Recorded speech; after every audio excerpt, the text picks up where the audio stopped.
साथियों नमस्कार, मेरा नाम है सुरेंद्र कुमार और आप देख रहे हैं आओ बात करें। दोस्तों, आज मैं दो विषयों पर चर्चा करना चाहूँगा क्योंकि दोनों विषयों का लक्ष्य एक ही है, दोनों विषयों का मोटिव एक ही है, दोनों विषयों का संदेश एक ही है।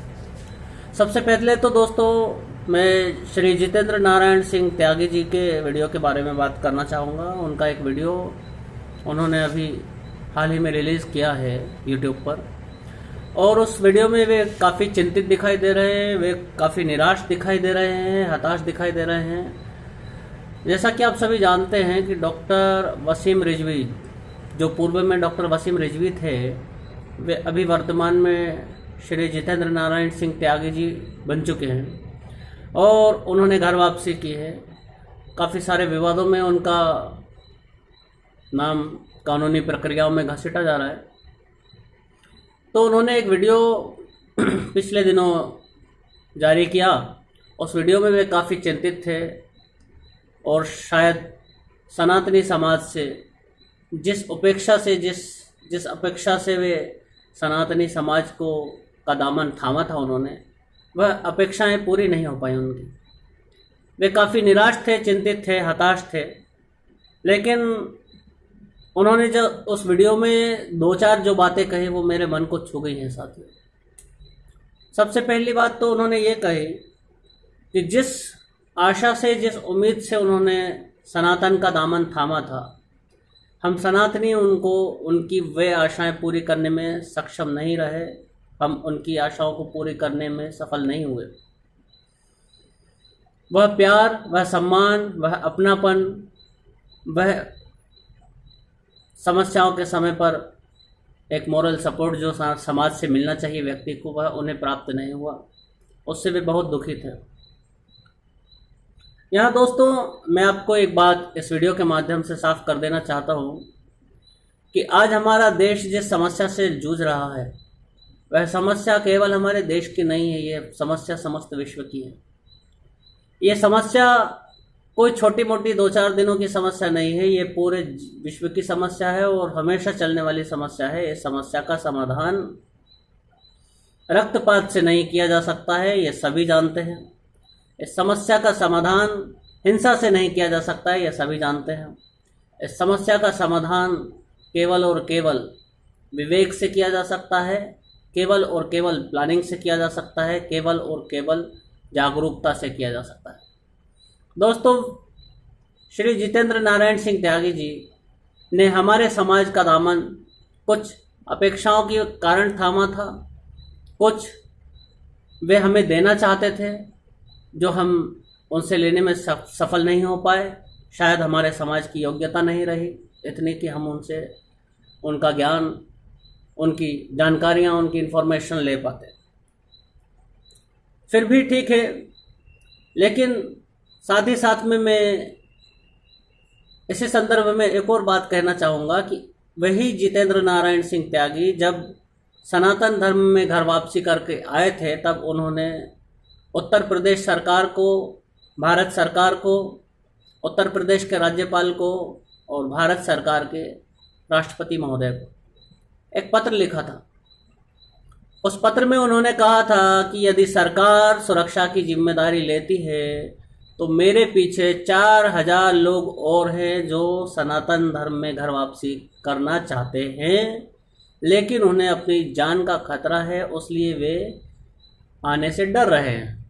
यदि सरकार, यदि समाज, यदि सिस्टम, यदि व्यवस्थाएं उनकी जान की सुरक्षा करने की जिम्मेदारी लेती हैं तो वे सभी घर वापसी करने के इच्छुक हैं। दोस्तों, जैसा कि मैं बार बार हर वीडियो में यही कहता हूं कि सरकार से अधिक अपेक्षाएं रखना मूर्खता है। सरकार एक सिस्टम है, एक सिस्टम से अधिक सरकार और कुछ भी नहीं है। चाहे उसमें आपका व्यक्ति बैठा हो, चाहे आपके विरोधी पक्ष का व्यक्ति बैठा हो, वह सिस्टम उसी आधार पर चलेगा, उसी सिस्टम पर चलेगा जिस पर वह चलता आया है। सरकार देश को चलाने का एक साधन मात्र है।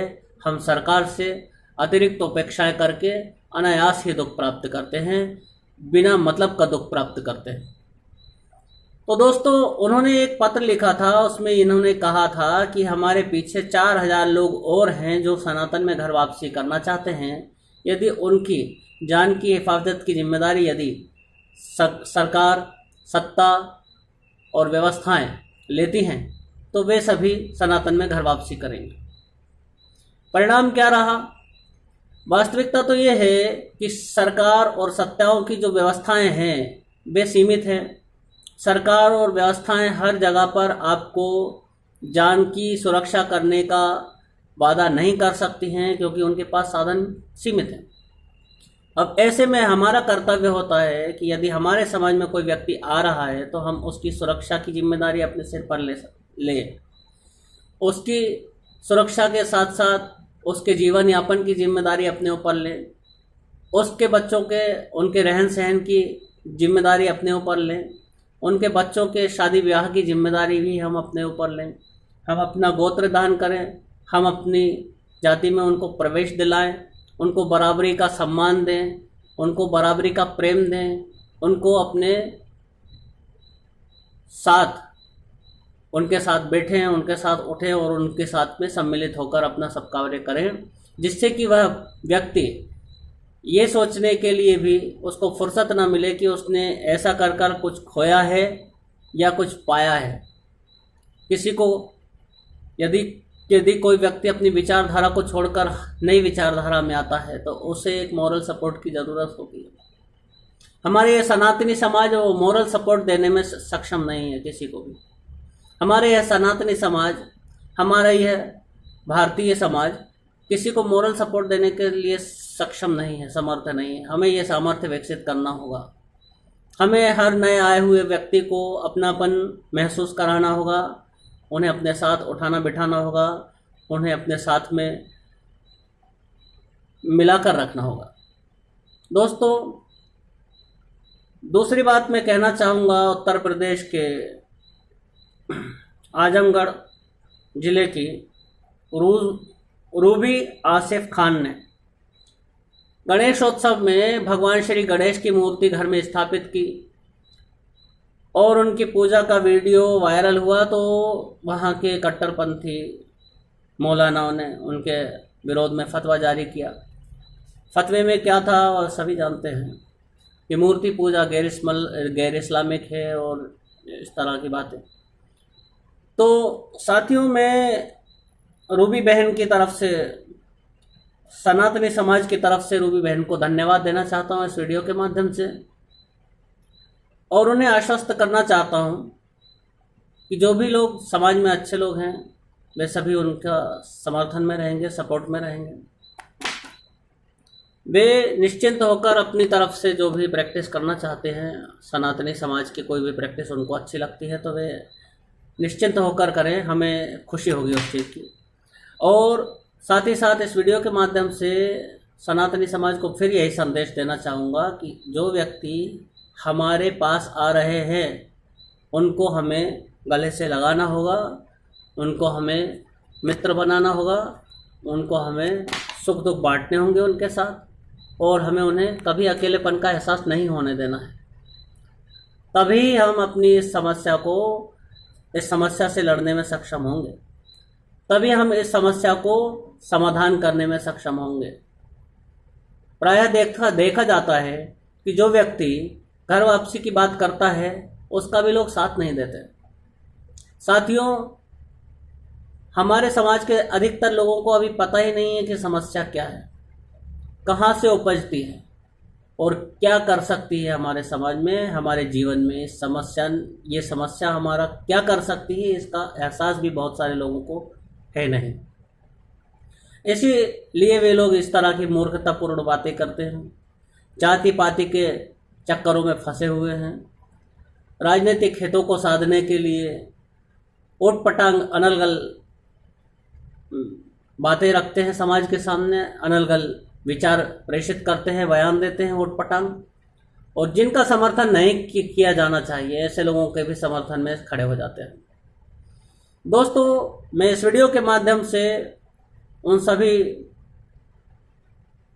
गैर सनातनियों को भी अपनी ओर से आमंत्रित करता हूं कि आप समझें कि सनातनी शास्त्र क्या कहते हैं, सनातनी विचारधारा क्या कहती है, सनातनी साहित्य क्या कहता है, सनातनी आध्यात्म, सनातनी धर्म क्या कहता है।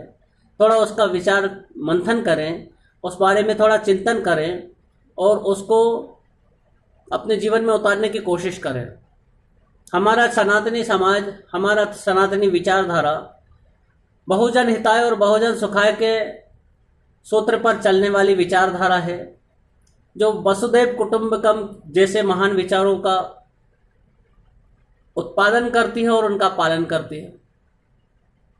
साथियों, अंत में इतना ही कहना चाहूँगा कि जो लोग निष्पक्ष हैं, वे लोग जो सनातनी नहीं हैं और निष्पक्ष हैं, वास्तव में निष्पक्ष हैं, और जो लोग सर्वधर्म समभाव के विचारों को अपने जीवन में उतार कर जी रहे हैं, मैं उन सभी को इस वीडियो के माध्यम से आमंत्रित करना चाहूँगा कि आप सनातनी शास्त्रों को पढ़ें, हमारे आध्यात्म को जानें, हमारी संस्कृति के मूल चेतना को पहचानने की कोशिश करें, वहाँ तक पहुँचने की कोशिश करें। वहाँ जब आप, वह एक ऐसा स्थान है, जब आप वहाँ पर पहुँच जाएंगे तो ये सारी चीज़ें, धर्म जाति के नाम पर भेदभाव या इस तरह की जो चीज़ें आप फॉलो करते हैं, वे सारी की सारी चीज़ भेदभावों का अभाव हो जाएगा। और यही एक आदर्श स्थिति है समाज की। अभी सोशल मीडिया और यूट्यूब जैसे जो प्लेटफॉर्म्स हैं, वे सारे भरे पड़े हुए हैं, भरे के भरे पड़े हुए हैं। इन विचारधाराओं से प्रेरित जितने भी लोग हैं, वे सभी अपनी अपनी विचारधाराओं से संबंधित वीडियो बनाकर यहाँ पे डालते हैं। आप उन सभी को कृपया सुनने की कोशिश करें, उनको कंपेयर करें और उनको अपने जीवन में जो जिस योग्य है उस हिसाब से अपने जीवन में स्थान दें। इसके अलावा इस समस्या का कोई समाधान नहीं है। जिस कट्टरपंथ से आज भारत जूझ रहा है, उस कट्टरपंथ का भविष्य बहुत ही भयानक है, जो दुनिया का भविष्य खाने में सक्षम है। सारी दुनिया के भविष्य को ये आग लगा देगा। इसलिए मेरी सलाह उन सभी मुस्लिम साथियों से भी है जो वास्तव में सेक्युलर हैं या सर्वधर्म समभाव में विश्वास रखते हैं, या फिर जो थोड़ी उच्च गुणवत्ता की विचारधारा को अपने जीवन में स्थान देते हैं, उन सभी को मैं आमंत्रित करता हूं कि सनातनी शास्त्रों को पढ़ें और अपने जीवन में आप एक्सपेरिमेंट करें, अपने शास्त्रों से उनका तुलना करें और सनातनी शास्त्रों पर आधारित एक्सपेरिमेंट करें। उसके बाद आप विचार करें निष्पक्ष होकर कि आपको क्या करना है। और सनातनी समाज को इस वीडियो के माध्यम से यही संदेश देना चाहूँगा कि जो लोग घर वापसी कर रहे हैं, जो लोग अपनी विचारधाराओं को छोड़कर हमारी ओर आ रहे हैं, उन्हें हमें अपनापन देना होगा, अपने जीवन में स्थान देना होगा, अपने समाज में स्थान देना होगा। जहां हम बैठे हैं उस जगह पर स्थान देना होगा। उन्हें हमें हर जगह से, हर प्रकार से सहायता करनी होगी, एक मोरल सपोर्ट देना होगा। इसी आग्रह के साथ मैं वीडियो का विराम करता हूं और आशा करता हूं कि भविष्य में हमें बहुत अच्छा एक सुखद कल देखने को मिलेगा। ऐसी आशा के साथ सभी को जय हिंद, जय श्री राम।